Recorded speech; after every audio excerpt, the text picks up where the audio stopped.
படுதோல்வி அப்படின்னு தான் சொல்லணும். இந்த தோல்விக்கு ஒரு 10 முக்கிய காரணங்கள் இருக்கு. ஸோ அந்த 10 ரீசன்ஸை பார்க்கறதுக்கு முன்னாடி இது பாரதிய ஜனதா கட்சிக்கு இது வெற்றியா? அப்புறம் 2013ல இவருக்கு ஓரளவு சீட் வருது. காங்கிரஸ் கட்சியோட ஆதரவோட இவரு ஆட்சி பிடிக்கிறாரு, சிஎம் ஆறாரு. ஆனா ஒரு 49 நாள்ல ரிசைன் பண்ணிடுறாரு. ஒரு 5 வருஷம் கழிச்சு திருப்பி அரவிந்த் கெஜ்ரிவால் மக்கள் தான் யோசிப்பாங்களோ, அரவிந்த் கெஜ்ரிவாலே பெட்டர் போலியே அப்படின்னு யோசிச்சு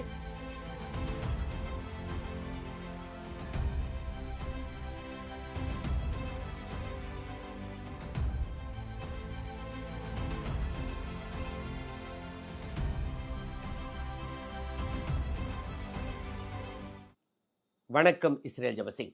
டெல்லி அசம்பிளி எலெக்ஷன்ல அரவிந்த் கெஜ்ரிவால் அவர்கள் படுதோல்வி அடைந்துள்ளார். அவருடைய ஆம் ஆத்மி பார்ட்டி போன எலெக்ஷன்ல பார்த்தீங்கன்னா 62 சீட்டு ஜெயிச்சாங்க. ஆனால் இந்த எலெக்ஷன்ல வெறும் 22 சீட்டு தான். அரவிந்த் கெஜ்ரிவாலே அவருடைய தொகுதியில் தோத்துட்டாரு. அவருடைய டெப்டி சீஃப் மினிஸ்டரான மணிஷ் சிசோடியா அவரும் தோத்துட்டார். ஸோ இது ஒரு படுதோல்வி அப்படின்னு தான் சொல்லணும். இந்த தோல்விக்கு ஒரு 10 முக்கிய காரணங்கள் இருக்கு. ஸோ அந்த 10 ரீசன்ஸை பார்க்கறதுக்கு முன்னாடி இது பாரதிய ஜனதா கட்சிக்கு இது வெற்றியா? டவுட்டே கிடையாதுங்க. இது பாரதிய ஜனதா கட்சிக்கு மிகப்பெரிய வெற்றி. இப்போ பாரதிய ஜனதா கட்சி பிரைம் மினிஸ்டர் போஸ்ட் வர்றதுக்கு மாதிரி அதுக்கு அடுத்த சந்தோஷம். இப்போ குஜராத்தை பொறுத்த வரைக்கும் அவங்க ஜெயிச்சிருவாங்க, இது மத்திய பிரதேஷ்னா அவங்க ஜெயிப்பாங்க. ஆனால் டெல்லியை பொறுத்தவரை அது ஒரு எட்டாக்கனியாகவே தான் இருந்துச்சு. பார்த்தீங்கன்னா 1993 தான் டெல்லி அசம்பிளிக்குன்னு அது ரீஆர்கனைஸ் பண்ணி 1950களில் டெல்லிக்கு சீஃப் மினிஸ்டர் இருந்தாங்க. ஆனால் அதற்கு அப்புறம் அதை நிறுத்திட்டாங்க, ஏன்னா அது நேஷனல் கேபிட்டல்னு. ஆனால் 1993ல் மீண்டும் ஒரு லெஜிஸ்லேட்டிவ் அசம்பிளியை கொண்டு வரலாம் அப்படின்னு பார்லிமெண்ட்டில் முடிவு பண்ணி 93ல் எலெக்ஷன் வைக்கிறாங்கங்க. அப்போ பார்த்தீங்கன்னா பாரதிய ஜனதா கட்சி வந்து பெரிய ஃபேமஸ் இதெல்லாம் கிடையாது. வெறும் 2 எம்பிங்க தான் இருந்தாங்க பாரதிய ஜனதா கட்சிக்கு. ஸோ மற்ற ஸ்டேட்லலாம் பெருசாக இல்லை. ஆனால் டெல்லியை பொறுத்தவரை அவருடைய கோட்டையாக இருந்தது. அது ஒரு ஸ்வீப் அடித்தாங்க. அதில் பார்த்தீங்கன்னா மதன்லால் குரானான்ற ஒரு சீஃப் மினிஸ்டர் ஆகிறாரு, பாரதிய ஜனதா கட்சியை சேர்ந்தவர். அவர் ஒரு 3 வருஷம் சிஎம்மாக இருக்காரு. உட்கட்சி பூசல் நடக்குது. அதற்கப்புறம் சாஹிப் சிங் வர்மா அப்படின்றவர் பாரதிய ஜனதா கட்சியை சேர்ந்தவர், அவர் சிஎம்மாக இருக்கிறாரு. மொத்தம் 5 வருஷம் டென்யூர். ஆனால் எலெக்ஷனுக்கு கொஞ்சம் முன்னாடி பார்த்தீங்கன்னா வெங்காய விலை பயங்கரமாக ஏற ஆரம்பிச்சிருச்சுங்க. 4 ரூபா 5 ரூபா 1 கிலோ வெங்காயம் இருந்தது. 40 ரூபா 50 ரூபா 60 ரூபா வரைக்கும் போச்சு. இன்னைக்கு பண மதிப்புக்கு நீங்கள் சொல்லணும்னா அன்னைக்கு 50 ரூபா 60 ரூபான்றது 1997ல், இன்னைக்கு அது வந்துட்டு 200 ரூபா 250 ரூபா 1 கிலோன்ற மாதிரி. ஸோ மக்கள் மத்தியில் அப்படி ஒரு அதிருப்தி. ஏற்கனவே நிறைய உட்கட்சி பூசல்.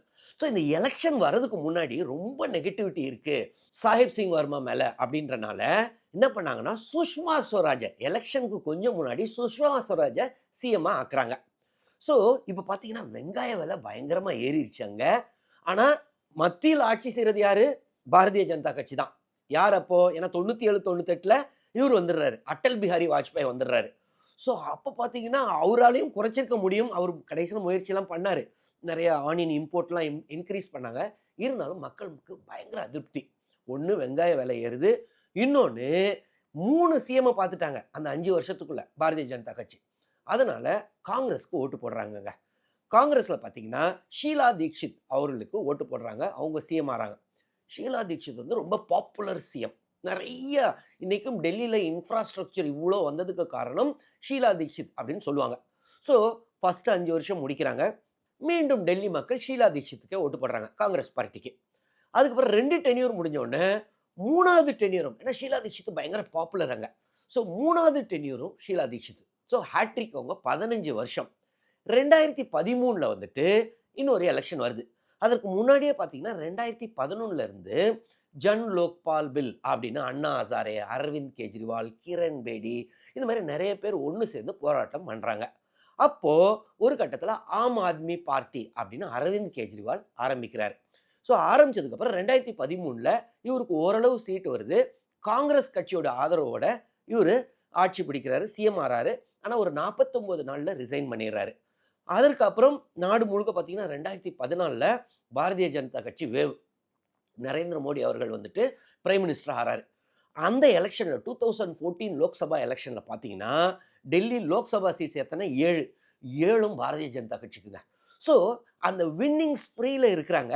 2015 பிப்ரவரியில் எலெக்ஷன்.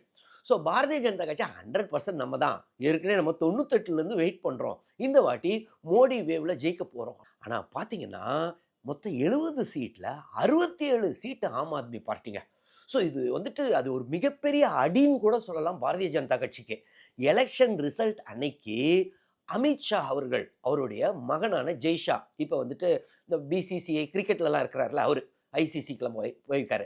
ஸோ அவருடைய திருமணம் அன்னைக்கு பார்த்தீங்கன்னா, அந்த ரிசல்ட் அன்னைக்கு அந்த திருமணத்தோடைய அந்த ரிசப்ஷனே ஒழுங்கா நடக்கல. எல்லாருடைய முகத்திலும் அப்படி ஒரு சோகம். ஏன்னா வெடி வெடிக்கணும்னு இருந்தாங்க. அதெல்லாம் நிறுத்திட்டாங்க.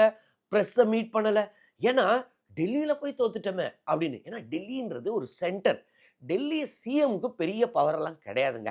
ஏன்னா இப்போ மற்ற ஸ்டேட்ஸ் மாதிரி கிடையாது. டெல்லி சிஎம் வந்துட்டு நிறைய இப்போ லா அண்ட் ஆர்டர் பவர் கிடையாது. அங்கே லெஃப்டினன்ட் கவர்னர்னு ஒருத்தர் இருப்பார். இப்போ மற்ற ஸ்டேட்லலாம் கவர்னர். மற்ற ஸ்டேட்லலாம் கவர்னருக்கு வந்து சும்மா ஒன்றும் பெரிய பவரே கிடையாது. ஆனால் டெல்லியில் எல்ஜிக்கு லெஃப்டினன்ட் கவர்னருக்கு பவர் உண்டு. ஆனாலும் என்னத்துக்காக டெல்லி மேலே அவ்வளோ இதுன்னா, அந்த டெல்லின்றது சென்டர் ஆஃப் அட்ராக்ஷன். அங்கே தான் நேஷனல் கேபிட்டல். ஸோ 2015 தோத்தது அவங்களுக்கு ஒரு மிகப்பெரிய கவலை பாரதிய ஜனதா கட்சிக்கு. அதுக்கு அடுத்தது 2019 லோக்சபா எலெக்ஷனு மீண்டும் பாரதிய ஜனதா கட்சி ஜெயிக்கிறாங்க. ஸோ இந்த முறையாவது ஜெயிச்சிடணும் அப்படின்னு முடிவு பண்ணுறாங்க. 2020க்கு அப்படி ஒரு கேம்பெயின் பண்ணுறாங்கங்க. ஆனால் மீண்டும் ஆம் ஆத்மி பார்ட்டி அரவிந்த் கெஜ்ரிவால்து 62 சீட்டு 70 சீட்டில். ஸோ இது பார்த்தீங்கன்னா அடுக்கடுக்காக தோல்வியை பாரதிய ஜனதா கட்சி ஏறக்குறைய 26 வருஷம் பவர்லே இல்லை. சென்ட்ரலில் டெல்லியில் பிஎம் என்னமோ பாரதிய ஜனதா கட்சி, ஆனால் சிஎம் மட்டும் அவங்களால பிடிக்க முடியல. ஸோ இந்த எலெக்ஷனில் பார்த்தீங்கன்னா எப்படியாவது ஜெயிச்சிடணும் அப்படின்னு நினச்சாங்க. கடைசியில் ஒரு மிகப்பெரிய வெற்றி அப்படின்னு தான் சொல்லணும். ஸோ டவுட்டே கிடையாது, இது பாரதிய ஜனதா கட்சிக்கு கிடைத்த மிகப்பெரிய வெற்றி. சரி, என்ன 10 காரணங்கள் அரவிந்த் கெஜ்ரிவாலுடைய ஆம் ஆத்மி பார்ட்டி தோத்ததுக்கு? இது பார்த்தீங்கன்னா first of all Arvind Kejriwal first factor என்னன்னா அந்த அரவிந்த் கெஜ்ரிவால்ன்ற ஃபேக்டர் தாங்க. அரவிந்த் கெஜ்ரிவால் ஒரு மிடில் கிளாஸ் ஃபேமிலி. ஐஐடி கரக்பூரில் படிக்கிறாரு, மெக்கானிக்கல் இன்ஜினியரிங்கு. அதுக்கப்புறம் டாட்டாவில் வேலை செய்கிறாரு. அந்த வேலையை ரிசைன் பண்ணிடுறாரு. அதுக்கப்புறம் கொல்கத்தாவில் மிஷனரிஸ் ஆஃப் சேரிட்டி அப்படின்னு மதர் தெரேசா அங்கே போய் வாலண்டியராக இருக்கார். அப்புறம் ராமகிருஷ்ணா மிஷனில் வாலண்டியராக இருக்கார். ஸோ பொது வாழ்க்கைக்காக தன்னை அர்ப்பணிக்கிறாருங்க. சிவில் சர்வீஸையும் எழுதுறாரு. 1995ல் ஐஆர்எஸ் வாங்கிறார். அதுக்கப்புறம் ஐஆர்எஸ் வேலையில் கொஞ்ச நாள் வேலை பார்க்குறாரு. ஆனாலும் அவருக்கு அவ்வளோ திருப்தி தரவில்லையாம். ஏதோ ரொம்ப இதாக இருக்கே அப்படின்ட்டு. ஸோ இவரே ஒரு என்ஜிஓவும் ஆரம்பிக்கிறாரு. 2000லேருந்து 2010 வரைக்குங்க 10 வருஷம் டெல்லியில் ஸ்லம்மில் தங்கியிருக்காரு. அவங்க ஸ்லம்மில் தங்கினா தானே அவங்களுடைய மக்களுடைய பிரச்சனைகள்லாம் தெரியும் அப்படின்னு. அப்போ தான் மக்சசே அவார்ட்லாம் வாங்குறாரு. அதற்கப்புறம் 2011ல் இந்த ஜன் லோக்பால் பில் கொண்டு வரணும்னு நாடு முழுக்க போராட்டம். டெல்லியில் ஜந்தர் மந்தர்ன்ற இடத்துல ஆரம்பிக்கிறாங்க. அண்ணா ஹசாரே தலைமை. ஸோ ஒரு காந்தியன் அவர். ஸோ காந்திய வழியில் நம்ம போராட்டம் பண்ணணும்னு போராட்டம்லாம் பண்ணுறாங்கங்க. எல்லா இடத்துலையும் பரவுது. கொஞ்சம் கொஞ்சமாக அரவிந்த் கெஜ்ரிவால் வெளியில் தெரிய ஆரம்பிக்கிறார். 2013ல் நான் ஏற்கனவே சொன்னேன், அவர் சிஎம்மும் ஆயிடுறாரு. ஆம் ஆத்மி பார்ட்டின்னு ஒன்று ஆரம்பிச்சு. அவருடைய அந்த கட்சியுடைய சிம்பிளே பார்த்தீங்கன்னா தொடப்பம். எதற்காக தொடப்பம்? கரப்ஷன் எல்லாம் தொடச்சி எறிஞ்சிருவேன் அப்படின்றது தான். ஸோ ஒரு ஹானஸ்டிக்காக பேர் போனவர் அரவிந்த் கெஜ்ரிவால் அப்படின்ற இமேஜ். அப்போது அவர் சிஎம் ஆனவுடனே அவர்கிட்ட சிஎம் பங்களா போகிறீங்களா அப்படின்னு கேட்குறாங்க. சிஎம்க்குன்னு டெல்லி சிஎம்க்குன்னு ஒரு பங்களா இருக்கும்ல. ஆனால் இவர் சொல்கிறாரு அதெல்லாம் கிடையாதுங்க, நான் என் ஃப்ளாட்லேயே இருப்பேன் அப்படின்னு. அரவிந்த் கெஜ்ரிவால் பார்த்தீங்கன்னா டக்கின் கூட பண்ண மாட்டாருங்க. சாதாரணமாக சுற்றுவார், செருப்பு போட்டிருப்பார், மஃப்ளரை சுற்றிருப்பார், ஒரு ப்ளூ கலர் மாருதி வேகனாரில் தான் போவார். சிஎம் ஆனதுக்கு அப்புறமும் நிறைய நாள் மெட்ரோவில் போவார். அவர் மட்டும் இல்லை, அவருடைய அந்த மினிஸ்டர்ஸ்லாம் கூட மெட்ரோவில் போவாங்க. ஸோ ஒரு சிம்பிளிசிட்டிக்கு பேர் போனவர் தான் அரவிந்த் கெஜ்ரிவால். அதற்கப்புறம் அவருக்கு சிஎம்க்கு செக்யூரிட்டி, எங்க சிஎம் ஆகிட்டீங்க, செக்யூரிட்டி கொடுக்கணும், போலீஸ் செக்யூரிட்டினதுக்கப்புறம் அவர் என்ன சொன்னார், அதெல்லாம் பணத்தை வேஸ்ட் பண்ணாதீங்க, எனக்கு எதுக்குங்க செக்யூரிட்டி, கடவுள் இருக்காரு பார்த்துப்பாரு அப்படின்னாரு. ஸோ செக்யூரிட்டியே இல்லாமல் இருந்தவர். ஸோ இப்படிப்பட்ட அரவிந்த் கெஜ்ரிவால்னாலே ஒரு ஹானஸ்ட்டு, ஒரு சிம்பிளு, நம்ம கூட இருக்கிற ஒரு மாதிரி அப்படின்னு நினச்ச அந்த இமேஜ் இப்போ சில வருடங்களாக பயங்கரமாக அடி வாங்கிருச்சு. பார்த்தீங்கன்னா கவர்மெண்ட் பங்களாவே வேணான்னவர் கடந்த சிஎம் டென்யூரில் அவர் இருந்த சிஎம் பங்களாவை மாடர்னைஸ் பண்ணுறதுக்காக 53 கோடி ரூபா செலவு பண்ணாராம். ஸோ இதை பாரதிய ஜனதா கட்சி பயங்கரமாக யூஸ் பண்ணாங்க. சீஷ் மஹால் அப்படின்னு அவங்களே பேர் வச்சுட்டாங்க. சிஎம் பாருங்க எவ்வளோ சிம்பிள் பங்களா வேணான்னு சொன்னவர் இப்போ சீஷ் மஹால் பண்ணிட்டாரு அப்படின்னு. ஸோ இது அவருக்கு ஒரு பெரிய நெகட்டிவ் இமேஜை தான் கிரியேட் பண்ணுச்சு. இன்னொன்று பார்த்தீங்கன்னா லிக்கர் ஸ்கேம் அப்படின்னு, அதில் எந்த அளவுக்கு உண்மை இருக்குது, ஏன்னா அது லிக்கர் ஸ்கேமில் அவர் இன்வால்வ்டு இல்லை அப்படின்னு தான் சொல்கிறாங்க.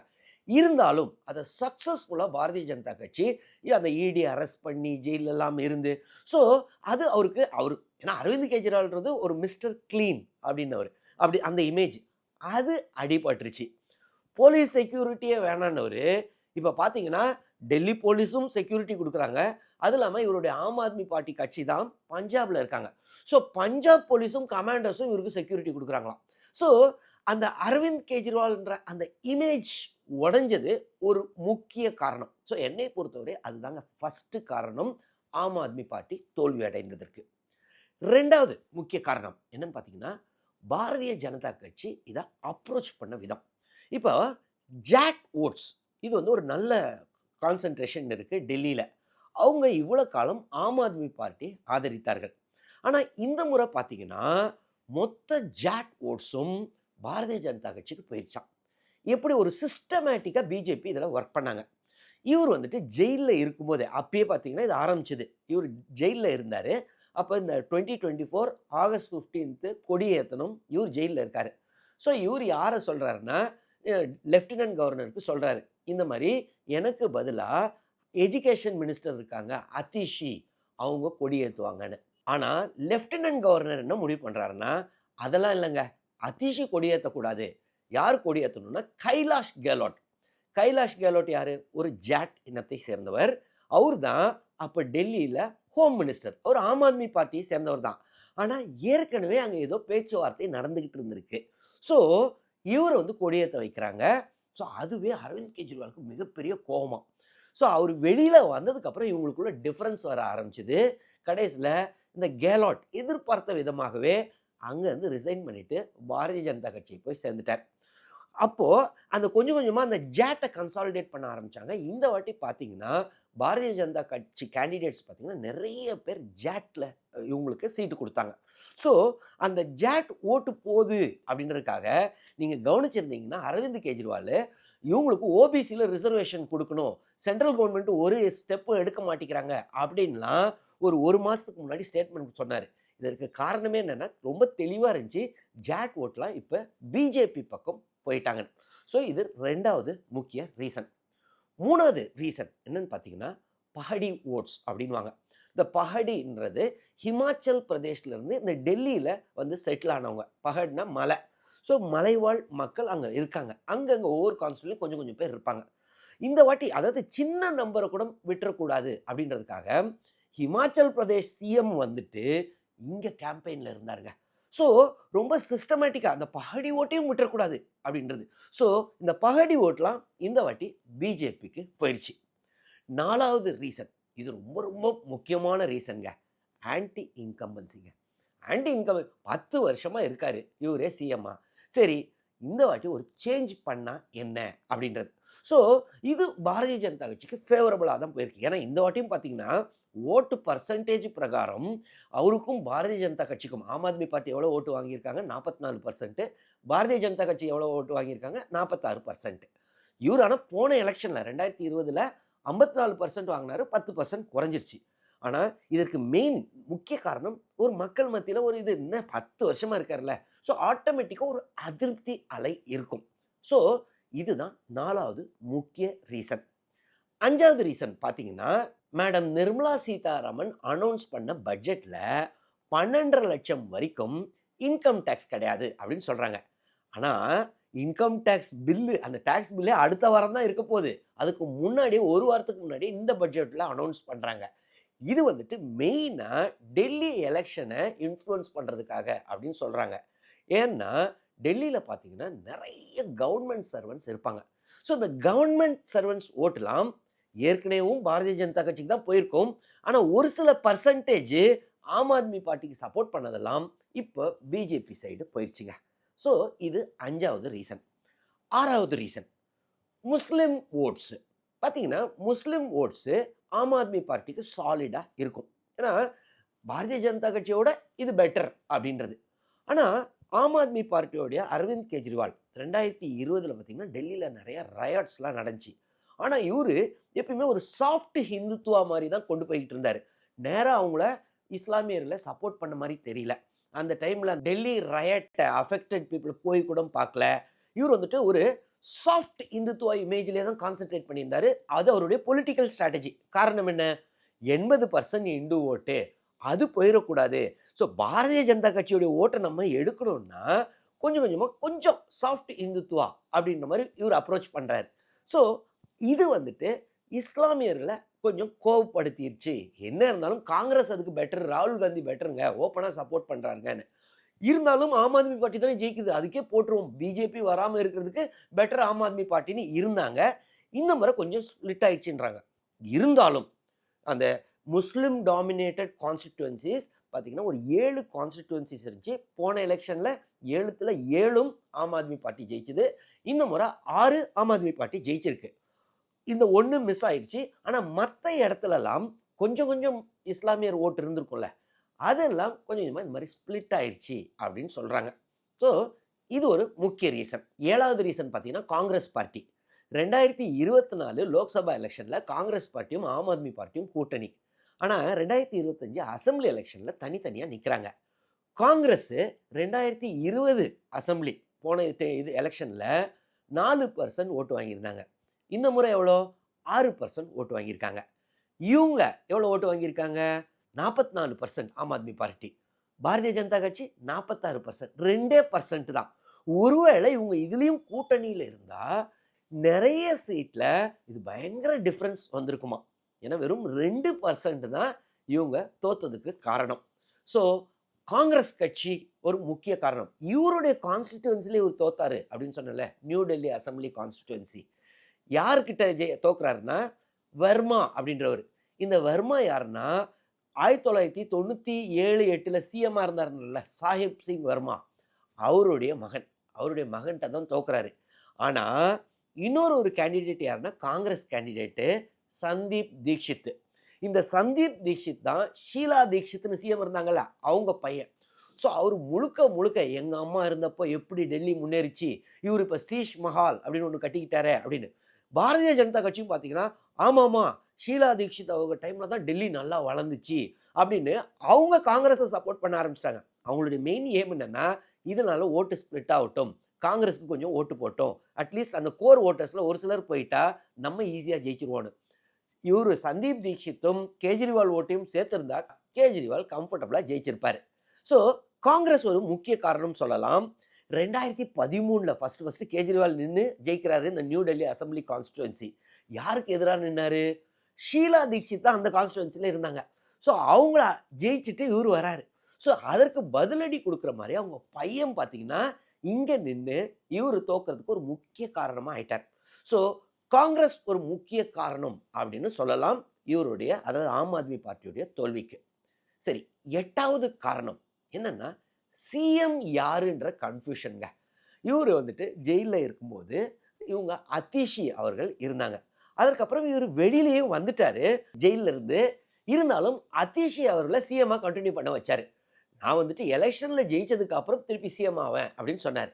என்னை பொறுத்தவரை அவர் சிஎம் பதவியை திருப்பி எடுத்துக்கிட்டு, சிஎம்மா கேம்பெயின் பண்ணியிருந்தா இன்னும் பெட்டரா இருந்திருக்கும் ஆம் ஆத்மி பார்ட்டிக்கு அப்படின்னு.